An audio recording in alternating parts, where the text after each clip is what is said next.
The sign was lying face down in the mud, half buried, split through the middle like something heavy had stepped on it. Lucas almost drove past it. Almost, but something about broken warning signs always pulled him in.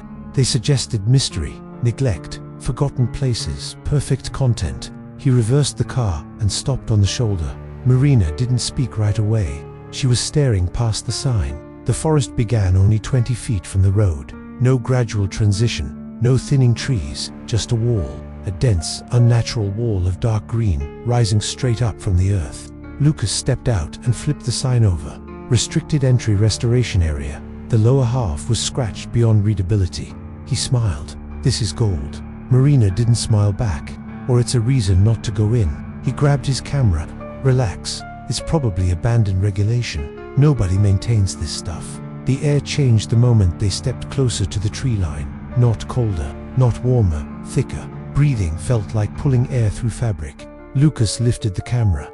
All right guys, today we found a restricted forest zone that doesn't even show up properly on updated maps. We're going to check it out. He zoomed in toward the trees. The lens adjusted automatically, but the darkness inside didn't change. It swallowed light, not shaded. Swallowed. Marina hesitated at the edge. You feel that? Feel what? It's too quiet. He paused. She was right. No insects, no distant traffic, no birds, not even wind. Forests are never silent. They hum, they crackle, they breathe.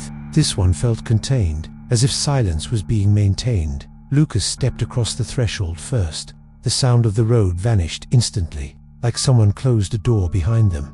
Marina followed. The ground was covered in dry leaves, but when they walked, there was no crunch, no crackle. Their footsteps made almost no sound. Lucas stopped walking. Okay, that's weird. He stomped lightly. Nothing. The leaves moved, but the sound was muffled, as if the ground absorbed impact. They walked deeper. There was no visible trail, yet the trees formed a narrow corridor. Not randomly, organized, almost intentional.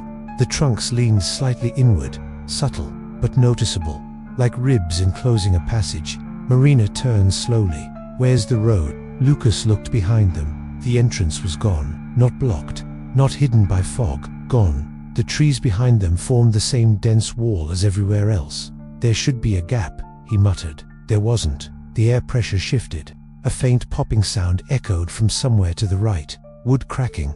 Lucas swung the camera. Nothing. Another crack. To the left. Then behind them, not footsteps, structural movement, like wood fibers adjusting. Marina grabbed his arm. Do you hear that? Yes. The ground beneath them trembled. Not violently, subtly, like a muscle flexing under skin. Lucas crouched and touched the soil. It felt compact. But when he pressed down harder, it gave slightly, then pushed back. The trees creaked again, and this time they saw it clearly. They were closer, not by much, but closer. The space between trunks was narrowing, centimeter by centimeter, not falling, not collapsing, closing. Lucas forced a laugh. Okay, this is atmospheric as hell. Marina didn't respond. Her breathing was uneven. There's no smell, she whispered. What? There's no forest smell, no earth, no rot, nothing. Lucas inhaled deeply. She was right. The air had no organic scent. It was sterile, like recycled oxygen. Another tremor, stronger. The camera screen flickered. Vertical interference lines crawled across the display. For a split second, the image showed something his eyes didn't. The trees weren't random. They were angled inward, all of them, facing the center. Facing them. Lucas swallowed. The corridor ahead grew tighter. They hadn't chosen direction. They hadn't navigated. The forest had shaped their path, guided them forward. Marina stepped backward. The ground dipped under her heel, just slightly, then returned. She froze. It's not stable. Lucas tried to retrace their steps, but there was no defined path anymore. Every direction looked identical. Dense trunks, interlocking branches. The sky was barely visible now. Light faded faster than it should have. It wasn't evening yet, but it felt like it. The cracking sound intensified, not random anymore. Rhythmic, coordinated, like something massive shifting its weight beneath them. Lucas realized something slowly. They weren't walking through the forest. They were standing on it. The soil wasn't static. It was layered, flexible, alive. Another tremor, stronger. Marina stumbled. This time when her foot sank, it didn't bounce back immediately. It compressed, like stepping onto muscle. Lucas, her voice broke. He grabbed her hand. "We're leaving. Now." They tried pushing through the nearest gap. The branches resisted, not snapping, bending, then returning to position. The trees creaked louder and closer. The space between them narrowed further. The corridor was gone. Now it was a chamber, circular, enclosed. The forest had reshaped around them. The ground shifted again, and this time it lowered. Both of them dropped to their knees as the soil gave way, not collapsing, lowering, as if something enormous beneath the surface had inhaled. Lucas felt movement under his palms, not vibration. Sliding, massive roots, repositioning. Marina screamed. The sound didn't echo. It was swallowed, completely. The camera slipped from Lucas's grip and landed sideways, still recording. From that angle, the trees looked impossibly tall and impossibly close. The trunks leaned inward further, like fingers closing. The ground continued sinking slowly, up to their thighs now. The soil clung, not liquid, not mud, adhesive, responsive. When Lucas tried pulling free, the ground tightened, resisted, like tissue contracting around a foreign object.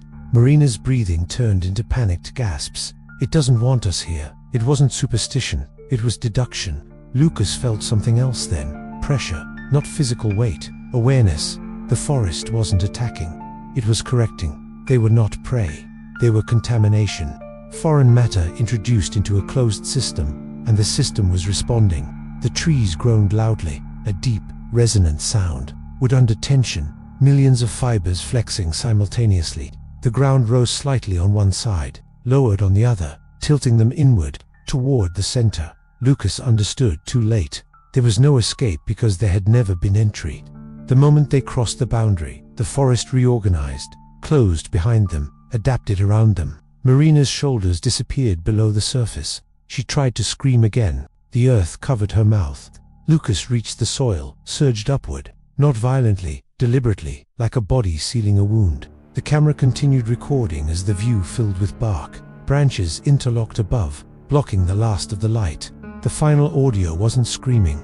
It was a deep internal shifting, like something massive settling back into place. 3 days later, their car was found on the roadside, doors locked, keys inside, no signs of struggle. Search teams entered the forest, approximately 30 feet. They reported difficulty navigating. The vegetation was too dense, unnaturally compact. No visible pathways, no footprints, no disturbances. The soil was firm, solid, as if untouched. The search was suspended that same day. Months later, hikers driving past noticed the sign again. No longer broken, standing upright, clean, restored. The full message visible now: restricted entry, ecological regeneration in progress. Below it, smaller text had been added. No visitors. The forest remains, unmapped in detail, rarely approached. Satellite imagery shows unusually dense canopy coverage. Thermal scans register minimal wildlife movement. It does not burn easily. It does not thin naturally.